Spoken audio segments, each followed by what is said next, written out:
তো আসলে আমরা গুগলের আরও কিছু সেটিংস নিয়ে আলোচনা করি। তো গুগল বলতে গেলে আলাদা কিছু প্লাগ ইন, অর্থাৎ গুগলের যে আরও কিছু প্রোডাক্ট আছে সেগুলোর সমন্বয়ে গুগল কিছু প্লাগ ইনের মতো তৈরি করে, যেগুলো গ্যাডজেট বলতেও পারেন। তো সেটা সাধারণত গুগল এটাই এই কাজটাই করেছে জিমেলে। তো এটা সাধারণত বলা হয় ল্যাব, অর্থাৎ জিমেলের এটি একটি অংশ।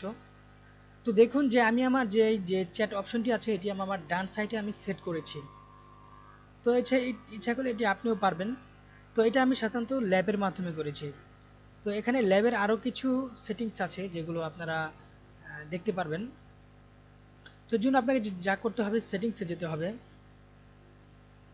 সেটিংসে গেলে আপনি দেখবেন যে এখানে ল্যাব নামের যে একটি অপশন, এই অপশনে দেখুন যে আমি রাইট সাইড চ্যাট এখানে এটি ইনেবল আছে। এখানে দেখুন ইনেবল ল্যাব এবং অ্যাভেলেবল ল্যাব দেওয়া আছে। আপনি যেগুলো ডিসেবল সেগুলো এখানে নিচে দেওয়া থাকবে এবং ইনেবল যেগুলো থাকবে সেগুলো উপরে শো করবে। তো আসলে আমরা আরেকটি ল্যাব এখানে অ্যাক্টিভ করি। যেমন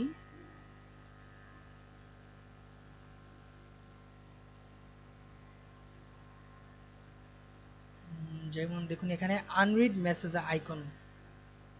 তো এখানে যদি আমি ইনেবলিটি করি, আর আর যদি কোনো আপনার পছন্দ এখানে হয় যে এগুলো দেখবেন এখানে ল্যাবটির টাইটেল দেওয়া আছে, এখানে দেখবেন গুগল ক্যালেন্ডার এবং পাশাপাশি কিছু ডিসক্রিপশন দেওয়া আছে। এই ডিসক্রিপশন পড়ে আপনি বুঝতে পারবেন কোন ল্যাবের কোন কাজ।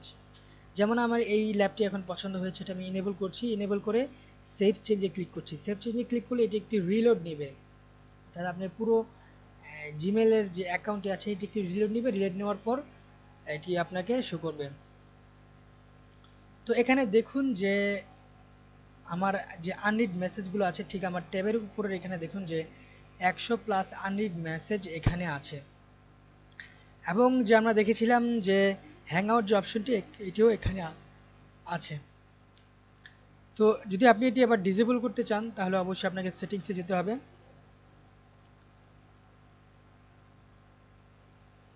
সেটিংসে গিয়ে আবার সেই ল্যাবে যেতে হবে। এবার ল্যাবসে গিয়ে দেখুন যে আপনার দুটি ল্যাবস ইনেবল করা আছে। তো আপনি যদি ডিসেবল করতে চান তাহলে ডিসেবল করে এটা আপনি সেভ চেঞ্জ করলে এটা রিলোড নেবে। তো কোন ল্যাবটি আপনার জন্য পছন্দ এটা আপনি বুঝতে পারবেন। এটা আপনার পছন্দ অনুযায়ী আপনি ল্যাব অ্যাক্টিভ করতে পারেন। এবং আপনি যেটা এবং আরেকটা জিনিস খেয়াল রাখবেন যে এই ল্যাবটি দেখা যায় মাঝে মাঝে নতুন নতুন ল্যাব আপগ্রেড হয়, নতুন নতুন ল্যাব অ্যাড হয়। আপনি মাঝে মাঝে ল্যাবে গিয়ে প্রবেশ করে দেখতে পারেন কোন ল্যাবটি নতুন আসলো।